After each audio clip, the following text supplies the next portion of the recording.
Welcome back to our next series of videos about Zen, the magical world of Zen, the mystical world of Zen, the mysterious world of Zen.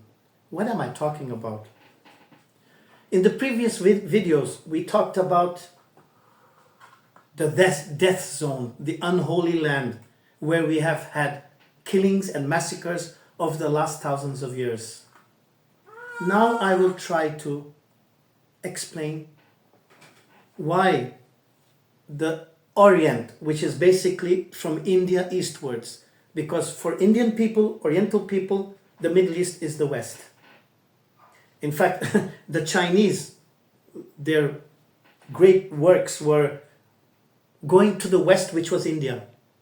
The West was India, the land of glory, of knowledge, of salvation, the journey to the West. So when we talk about the Middle East and Mediterranean, we're talking about the real West. Okay, so we have basically, we can separate the world into two parts. The Orient from India to the East, and the Occident, the West, from the Middle East. We explained how the western part of Asia, from the north of India, had out-migrations from India because of droughts, no rain, the drying of the Indus-Saraswati civilization. And the desertification went all the way to Africa, and we have a horrible situation with millions and millions and millions of people with no future because there's no water. However, another civilization developed from southern and eastern India, where we had thousands of years ago, after the Battle of 10 Kings, after Mahabharata, the eastern part of India exploded in population, in prosperity, in trade. People from all over Asia, Africa were coming to India. India had fantastic universities 2,000 years ago. The Chinese came to India to study at the universities and took back with them sutras, ancient texts of knowledge and wisdom. Even today, we have millions of ancient books that have not been translated from Sanskrit to Hindi or from Sanskrit to English. So the depth of knowledge of India is unimaginable. For thousands of years, and today we are estimating 5,000 years of peace and prosperity at least. After the Indo-Europeans exited, the people who conquered the rest of India and created a fantastic civilization of trade and prosperity spread their culture eastwards. So we have a Hindu civilization in Cambodia. The temples of Angkor Wat, they're Hindu temples. Bali is still Hindu. These people were all Hindu till a few centuries ago. They were converted to Islam. However, thousands of years ago, the Indians had a concept called dhyana yoga, the art of paying attention, focusing. So we will begin our journey from this concept. A lot of people, a lot of trade, a lot of things happening, a lot of spices, lots of products. When you say sugar, it's shakar, it's Indian. When you talk about opium, it's Indian. The teas, the spices, the jewels, the rubies and sapphires.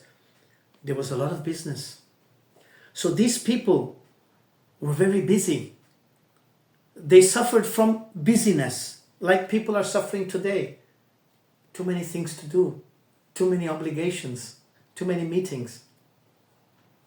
So they developed a culture of relaxation, of calmness.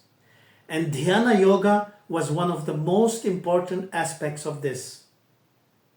Yoga in general evolved to help people relax so that they could control their hormones, to have better hormones, non-aggression, no panicking, so that the dust settles. So we begin our journey remembering about the monkey versus the monk. The monk is the monkey mind. We have to tame the beast inside us.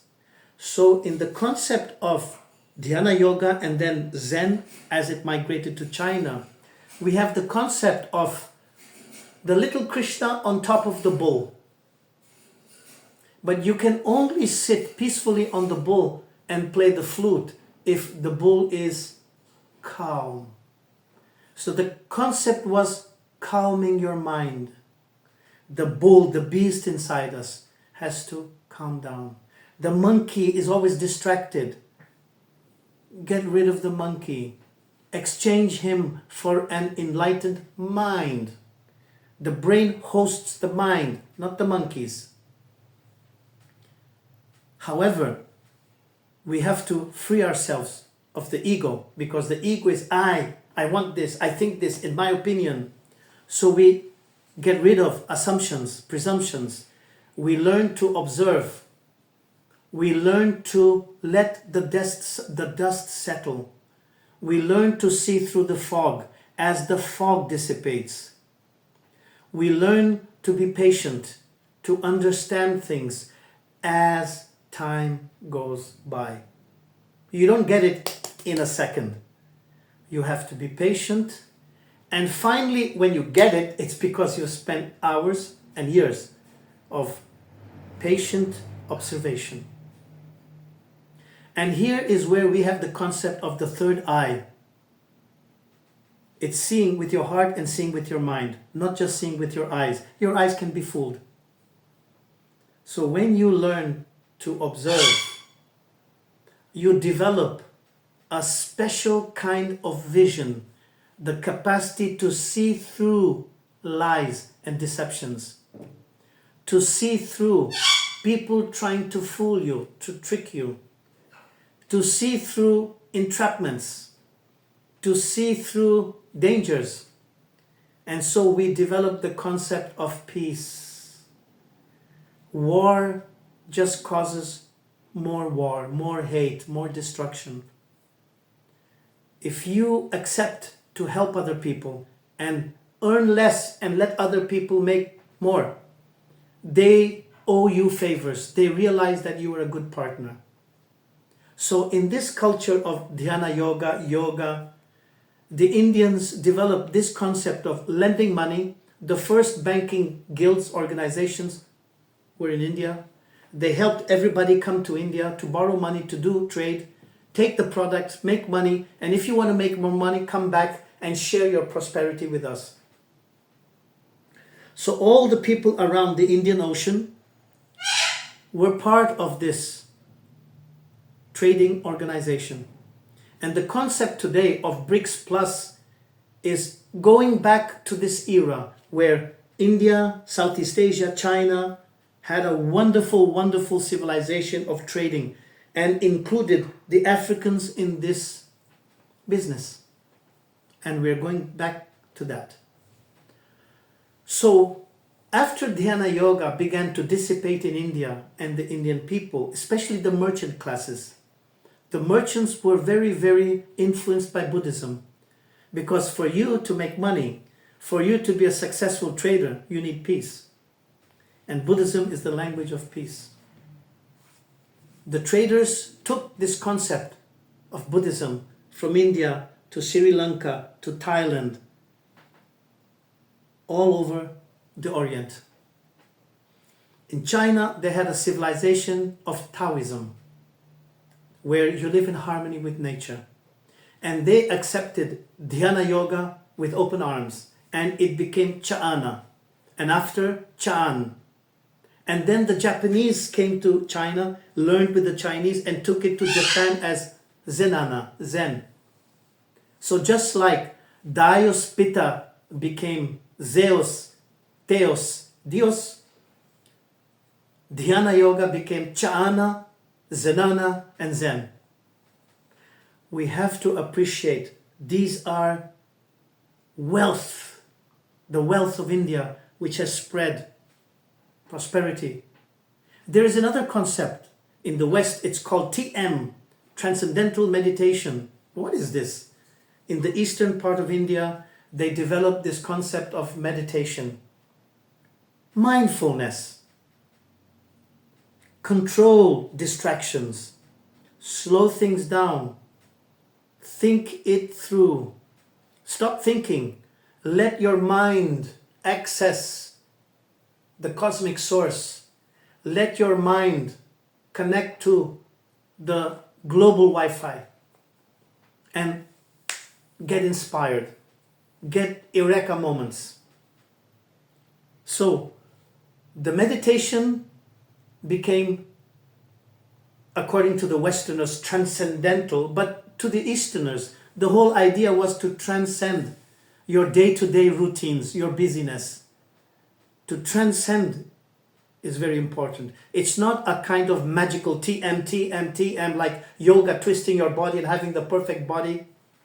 When these concepts go to the West, they are basically repurposed to suit Western ideas of bigness, strongness, the perfect this, the great this. As I said, these are scams to get views, to get clients, to get people to follow you. Our Western mode is followers, followers, followers. Don't question, don't ask, just obey. So things are not thought through. People did not understand, what does yoga mean? It's a path to enlightenment. It's a path to keep you honest and disciplined and straight, to control your monkey mind. What is the word meditation? It's called dhyana. It's focusing your attention. Dhyana yoga became meditation.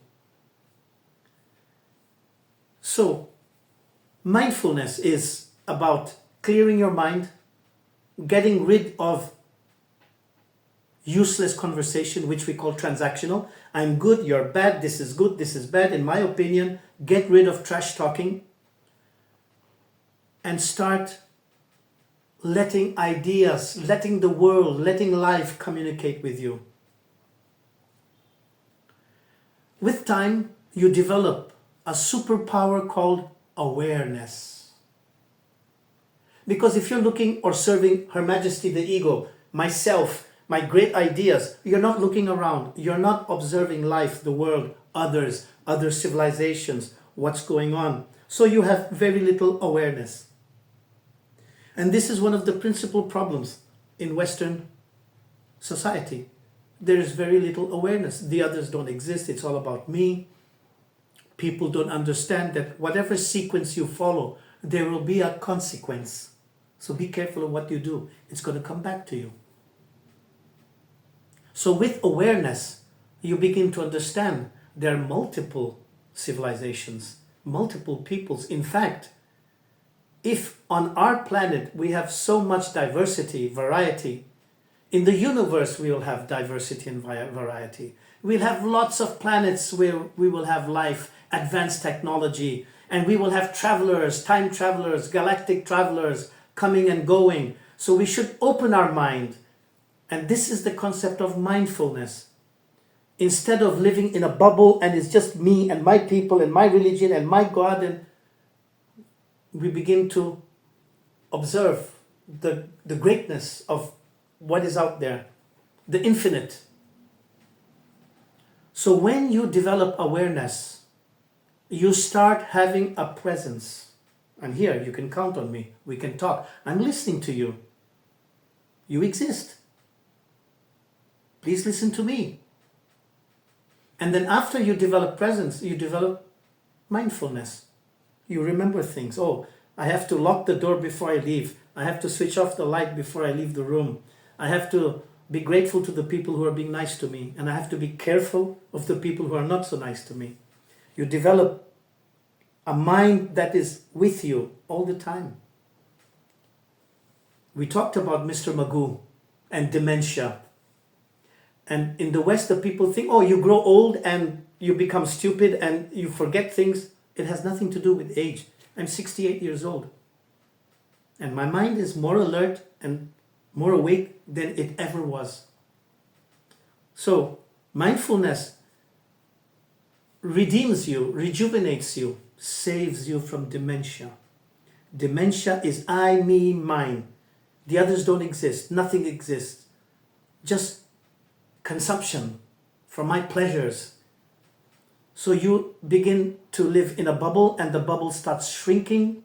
The walls are closing, and this is dementia. When you don't see things, you don't remember things, you don't share things, and people leave you because you're offering nothing to them. Everybody has to serve you, which is what is happening to the West, especially France, Britain, Germany, and America. People are leaving because they were not nice, they were not kind. The other peoples were there as their slaves, and you say horrible things to these people. The words that Trump has used about people from the third world, people from Central America, we cannot repeat the terms. So the whole concept of Zen is exactly the opposite. It's harmony, it's peace, and it brings prosperity because everybody wants to be with you. So one of the aspects of time traveling and understanding that Dhyana Yoga became Zenana, Chana, Zenana, and the Eastern peoples traded together, and the Chinese today say they have 1,000 years of debt to India. Over the 1,000 years that India offered its knowledge to China and accepted the Chinese students to study at the Indian universities. So thank you for watching, and come back to part 2 of Zen.